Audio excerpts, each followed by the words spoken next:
High ফ্রে hi friends, আমরা আজকে করব বেগুনের কালাভুনা। আর কালাভুনা করার জন্য আমরা প্রথমে দুটো বেগুন কেটে নিচ্ছি। আর এই বেগুন কাটার ভিডিওটা আজকে আমার ছেলে করে দিয়েছে। আমি প্রতিদিন একা এক হাতে ভিডিও করি।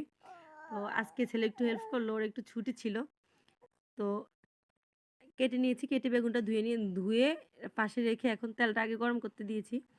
তো এখন মেখে নিব লবণ আর হলুদ। লবণ হলুদ মেখে তেল গরম হয়ে গেছে ওইদিকে। আমি এখনই বেগুন দিয়ে দিচ্ছি।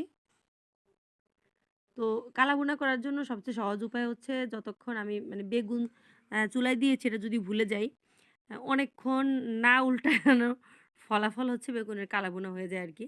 এই যে এখনই আপনাকে দেখতে পাবেন আমি কিভাবে কালাভুনা করেছি। লোভনীয় স্বাদের কালাভুনা আমি আগে কখনো করিনি, আজকেই ১ম করেছি। তো আমি এই সেকেন্ড শিফটগুলো ভেজে নিচ্ছি এখন। আর যেহেতু কালাভুনা হয়ে গেছে এখন আর এটাকে ভাজা খাওয়া যাবে না, ভর্তা করার নিমিত্তে আমি ভেজে নিচ্ছি রসুন আর ৩ টে মরিচ। ৩ টে মরিচও দেওয়া যাবে না। কারণ মরিচগুলো অনেক ঝাল আর আমরা ঝাল খেতে পারি না। আমার বাচ্চা-টাচ্চা কেউ ঝাল খেতে পারে না। মানে কোনো রকম অনুষ্ঠান মাত্র করেছি মরিচগুলো দিয়ে। আর হলো এখানে একটা কাঁচা পেঁয়াজ কেটে নিয়েছি। পেঁয়াজটা একটু ভেজে নিব। আমার ঘরে কাঁচা পেঁয়াজ কেউ খায় না। পেঁয়াজ ভেজে খেতেই বেশি পছন্দ করি আমরা। আর পেঁয়াজ যেখানেই ব্যবহার করি আমি ভেজেই ব্যবহার করি। যেহেতু বেগুনের কালা ভুনা হয়ে গেছে এখন আমি ভর্তা করে নিব এগুলো। এই যে ভর্তা করার জন্য এগুলো সব মেখে নিচ্ছি। মেখে পেঁয়াজ, মরিচ আর হচ্ছে ধনেপাতা এগুলো চটকে নেওয়া শেষ রসুন সহ। এখন আমি বেগুনগুলো এদের সাথে চটকে নিব। যেগুলো কালা বোনা হয়েছে ওগুলো চটকে নিব আর যেগুলো হয়নি সেগুলো রেখে দিব।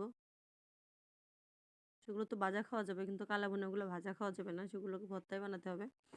এই যে মেখে নিয়েছি, দেখতে কতটা লোভনীয় হয়েছে, খেতে আরও বেশি টেস্টি হয়েছে। আমার এভাবে বেগুনের ভর্তাটা খেতে অনেক ভালো লাগে। এই যে একদম রেডি, আমি এখন এই প্লেটেই ভাত নিয়ে নিব। ভর্তা করলে মানে আর দেরি করতে ইচ্ছা করে না। বাবু খেতে আয়, আগে ছেলেকে দিব খেতে, ওর কাছ থেকে রিভিউ নিব। রাখো। কেমন হয়েছে বাবা? কেমন হয়েছে বলো? টেস্টি হ্যাঁ? টেস্টি মুখে ভাতের জন্য কথা বলতে পারছে না।